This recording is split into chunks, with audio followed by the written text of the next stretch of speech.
गौरा जी के आंगने में बेला फूल आवा रूचा मैला फूल हो मोरे ललना तबो भोला सूते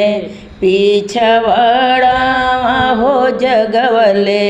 नाही जागे हो बोलवले नाही बोले हो मोरे ललना तब भोला सूते पीछवाड़ा हो जगवले नाही जागे हो बोलवले नाही बोले हो मचिया ही बैठली सासु सरबे गुनमाया गरी हो मोरी सासुराउर बेटा सूते पीछवाड़ा हो जगवले नाही जागे हो बोलवले नाही बोले लाओ मोरी सासुराउर बेटा सूते पीछवाड़ा हो जगवले नाही जागे हो बोलवले नाही बोले लाओ बोलिया त बोले लुए बहुअर बोल ही न जाने लुओ मोरी बहुअर मोरे बेटा गज वैसे मातल हो जगवले नाही जागे हो बोलवले नाही बोले लाओ जेठ जी के आंगने में बेला फूल आवा रूचा मैला फूल हो मोरे ललना तबो भोला सूते पीछवाड़ा हो जगवले नाही जागे हो बोलवले नाही बोले लाओ मोरी जठनी तब भोला सूते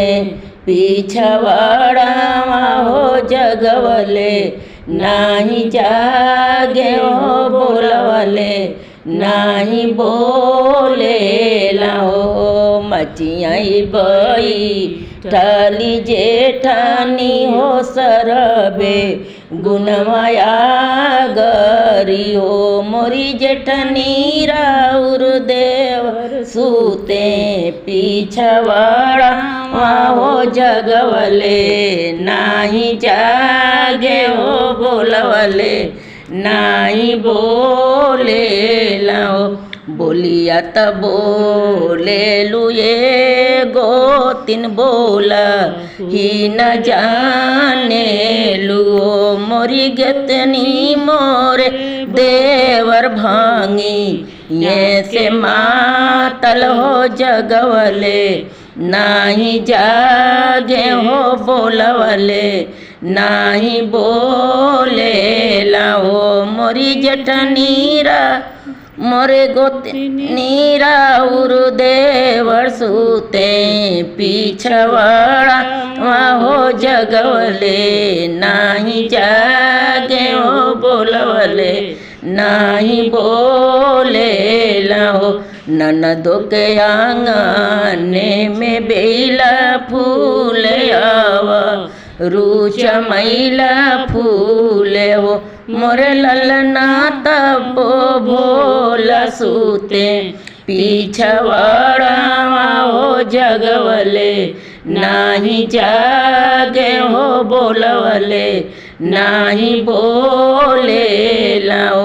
मचिया ही बैठल नाना दोहो सरब गुनवाया गरी हो मोरी नना दो राउर भैया सूते पीछवाड़ा हो जगवले नाही जागे हो बोलवले नाही बोले लाओ बोलिया त बोले लुए भाभी बोला ही न जाने लुओ मोरी भाभी मोरे भैया गज वैसे मातल हो जगवले नाही जागे हो बोलवले नाही बोले लो मोरी भाभी राउर मोरी ननदो राउर भैया गज वैसे मातल हो जगवले नाही जागे हो बोलवले नाही बोले ला हो। हर हर महादेव।